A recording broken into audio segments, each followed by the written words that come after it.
Welcome to today's video. If you're a seller and you want to maximize how much you sell your house for, then you have to watch this video all the way to the end because I'm going to share 10 of the most frequently asked for repairs that buyers ask for.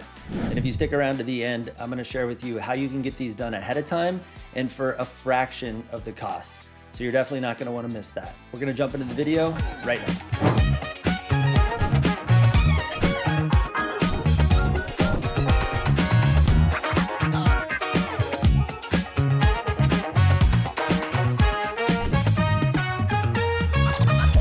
Hey, I'm Rich, and if this is your very first time to the channel and you want to know everything there is to know about lifestyle, real estate, and new builds in Tucson and Southern Arizona, then make sure you hit that subscribe button and tap the little bell to stay up to date on notifications and be the first to learn everything you want to know.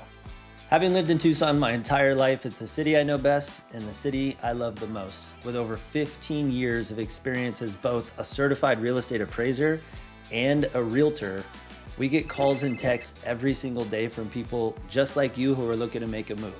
So whether you're moving in one day or 1 year, feel free to call, text, email, or schedule a free Zoom consult. We're happy to help make your move smooth anywhere in town. All right, before we jump in, I want to give a little bit of context because if you're a seller watching this, I know how important this decision is for you. Every seller that I've worked for wants the same thing. They want to net as much money as possible from the sale of their house. And if you follow this, this is going to give you exactly that. Part of how this works is understanding the negotiation points of the sale of your house. And one of the critical negotiation points when you sell your house is going to be after you've already accepted an offer and while you're in the inspection period. Usually there is a secondary negotiation. You do the first negotiation when you enter contract. That's for price, closing date, concessions, terms, that sort of stuff. The secondary negotiation oftentimes comes after the inspections have been done. And trust me, if you sold a house before, you might have experienced this, being party to over 2,000 real estate transactions. I've seen it over and over many, many times.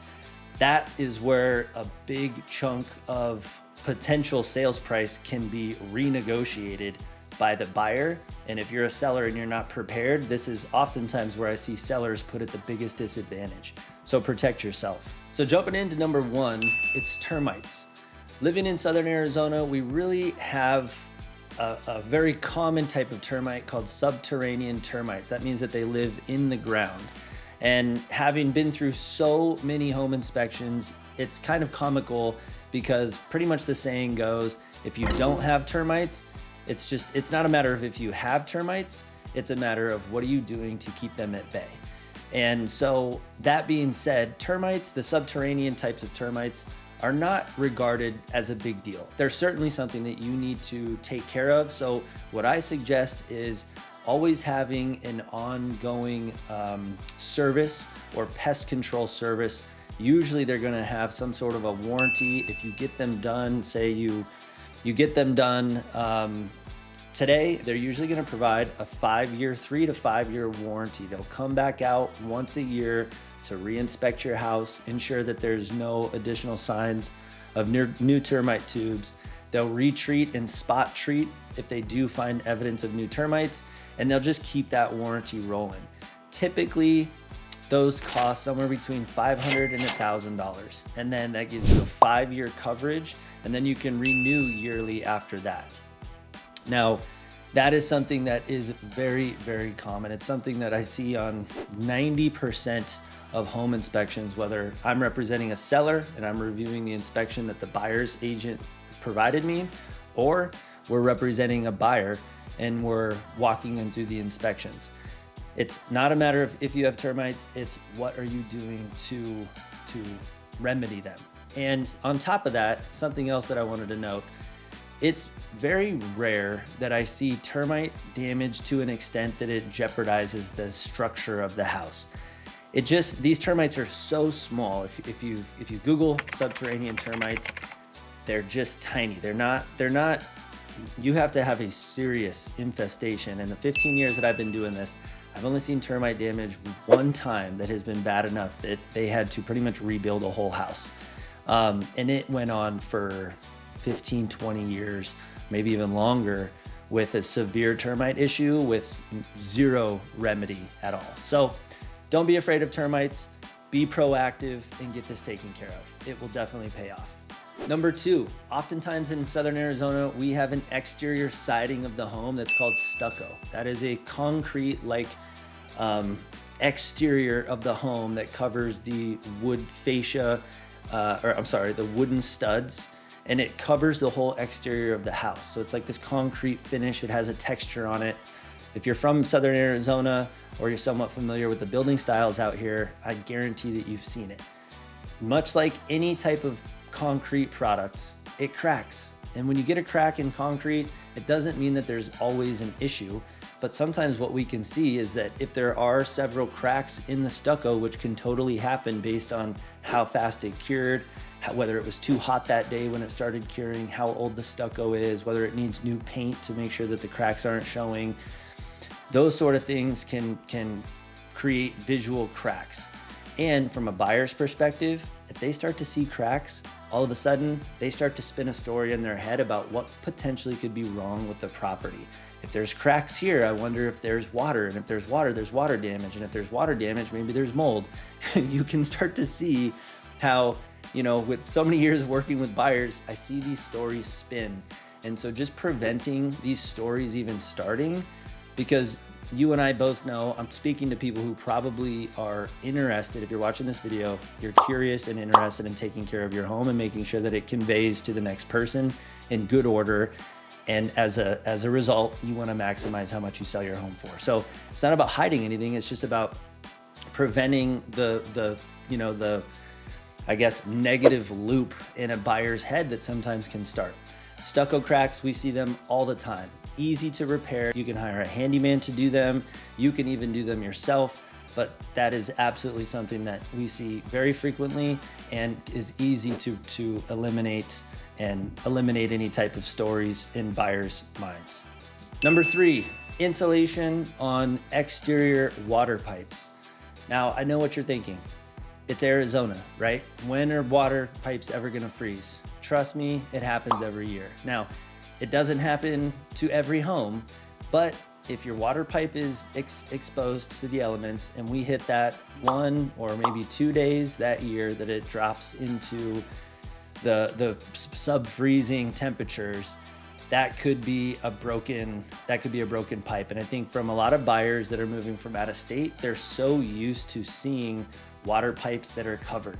It's very unusual that they would see pipes that aren't covered. So from their perspective, again, they're just thinking through the perspective of how well has this house been taken care of? What potential issues am I gonna have with this house? And once I buy this house, whatever issues it has is my responsibility. So I think it's an easy one to take care of. Wrapping those in some insulation and making sure that those water pipes are covered to eliminate any type of confusion or concern in the buyer's mind. Number 4, man, we see this one all the time. Peeling and chipping paint on the wooden fascia or under the eaves of the roof overhang. This is such an easy one. It's called out by not only the home inspector, but it's oftentimes called out by the real estate appraiser. Being an appraiser myself, I understand that that is one of the minimum property requirements that appraisers tend to really look for. It's kind of an obvious one. And so just get that taken care of ahead of time. There's, many different painting companies you can call. There's handymen that you can call to take care of it. You could even get out there on the weekend and take care of it. Something really simple to fix. The wooden fascia is the exterior of the top of the roof. The piece of wood, usually it's a 2x6 or even a 2x8 that hangs down and surrounds the perimeter of the roof. That piece of wood, typically if it's 15, 20 years old, it's gonna have some chipping, peeling paint. It might need to be sanded, it might need to be repainted, might need just a quick chip off some old paint. It might even just be a spot. Painting a new spot of paint to make sure that it's covered. Super easy, but it is oftentimes one that it doesn't make the exterior appeal of the home very high. And it's one of the very first things that buyers see when they walk up to the home is chipping, peeling paint. that kind of sets the tone as they start to go through the home. So just take care of it ahead of time. It's going to definitely yield a return in terms of whatever money you spend or whatever time you spend personally to take care of it. Number 5, roofing repairs. We have several different roofing systems here in Tucson and Southern Arizona. So whether you have a tile roof, a shingle roof, a metal roof, a rolled on roof, oftentimes these roofing systems they've got repairs, whether it be from ponding on the pool where water's kind of settling in a pool, or whether there was a tree rubbing against part of the roof and rubbing off some of the shingles. We get some crazy windstorms occasionally that can blow concrete tiles or even asphalt shingles off. Then sometimes we'll get hail, which can crack some of the tiles. So it doesn't matter, whether your roof is a year or two old, it's worth hiring a roofing company. The roofing inspections are completely free. They'll go out there, throw a ladder, hop up on the roof, take pictures, make any recommendations, and that way and you can take care of it ahead of time. Again, from a buyer's perspective, if they do their home inspection and their roof inspection, and those folks that they've hired are saying, hey, there's a couple missing shingles, there's a couple missing tiles, we don't know how long they've been missing, the underlayment of the roof could be jeopardized, whatever they're gonna say, it just creates a potential for issues to arise, for buyers to start to spin those stories in their head. And as we've already talked about, the more we can do to eliminate that from happening, usually the higher return you're gonna get when you sell your home. So get the roof inspected, get those repairs taken care of. Number 6, hydroblasting the sewer line. So most of the homes, especially in central Tucson and a lot of the suburban areas around Tucson, are connected to the sewer. And that sewer line, a lot of the Tucson neighborhoods are older. Average age of a home in Tucson's about 1975, 1980. So you're gonna get a lot of older pipes. With that, you're gonna get a lot of corrosion, whether you have, ABS piping, sewer line for a little bit of a newer home, or whether you have some sort of old cast iron or maybe even clay if you're really old. You're gonna have a lot of corrosion. So something that the plumbing companies will do is what's called a hydroblast. They'll come in and they'll put this device down your sewer drain and they'll blast out with water and jets, blast out all of the corrosion to make the pipe smooth, make things travel down the pipe smoother. Again, if the buyer gets a home inspection, which they oftentimes do, it's certainly something that we recommend. Once they get their home inspection, then they're gonna get a video back from that sewer inspection if they opt to do that. Now, if there's a ton of corrosion in the pipes, there could be settling water. It could sometimes even look like there is so much corrosion that the pipe is compromised, and in which case it may or may not be true, but what they're looking at on the little video camera, that could be observed as something that means that there is a large section of the sewer line that needs to be replaced, or all of it needs to be replaced. Now, all of a sudden, if that's what they're concerned about, the only way they want to move forward is with the security of knowing that that's going to be replaced, whether it truly needs to be or not, because it wasn't hydrojetted. So again, if your home, I would suggest if your home is probably 30 years old or older, it's probably worth contacting a plumber, having this done proactively before you go on the market to avoid any type of concerns in the buyer's mind. Number 7 is HVAC servicing. HVACs typically, from the manufacturer, they're gonna state that they're good for about 15 years. Most ACs that we see that are still functioning and they're older, 20, maybe even 22 years. I mean, I've seen a couple of them that are still functioning really good at 22, 23 years even. But if you have an AC, let's say it's more than 5 years old, I would suggest getting an HVAC service. And that probably will run you about $200 to $300. They'll come out, check all of the different diagnostics. They'll check the different air temperature splits. They'll top off any freon. They'll check all of the electrical components and the motherboard, the computer board within, and just make sure that everything is running the way that it should and that it's running efficiently. They'll replace filters, make some suggestions. Just being able to have that done ahead of time will help you avoid any type of issue where the home inspector gets in there and he says, hey, you know, this capacitor is blown, or the air conditioning temperature split is off. That might mean that this 10-year-old unit is about to, you know, kick the bucket. So avoid all of that, get the inspection done, have the servicing done, and then you can provide that to the buyer's agent. And as a way to, like when we have sellers do that, we make sure that we ask for a copy of that servicing.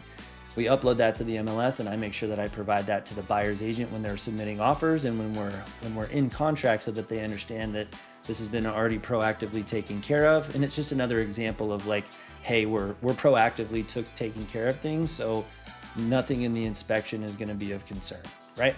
All right, number 8, GFCIs.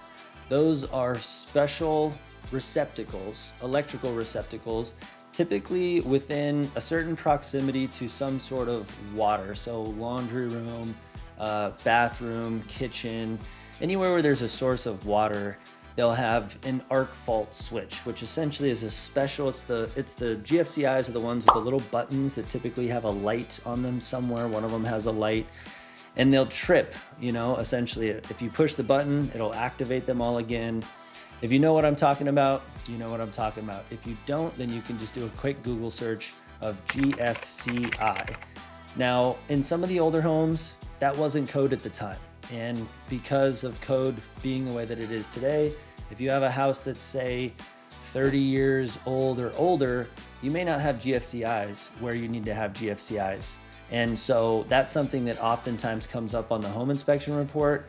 By today's standards, most home inspectors will note that as a potential health and safety concern, just because of the risk of electrocution, maybe even the risk of potential fire if there was something weird that went on where it wasn't, the area wasn't GFCI protected. So again, how do we net you the most money as a seller? I talk to sellers about this all the time. The way we do that is we eliminate questions and avoid challenges in the buyer's mind. We solve problems in the buyer's mind before they ever become problems. And this is definitely one way to do that. Take a look at whether you have GFCIs. You can contact a handyman or an electrician to come in, make some recommendations. It's probably not going to cost you very much money, but it could save you a ton of money in the inspection.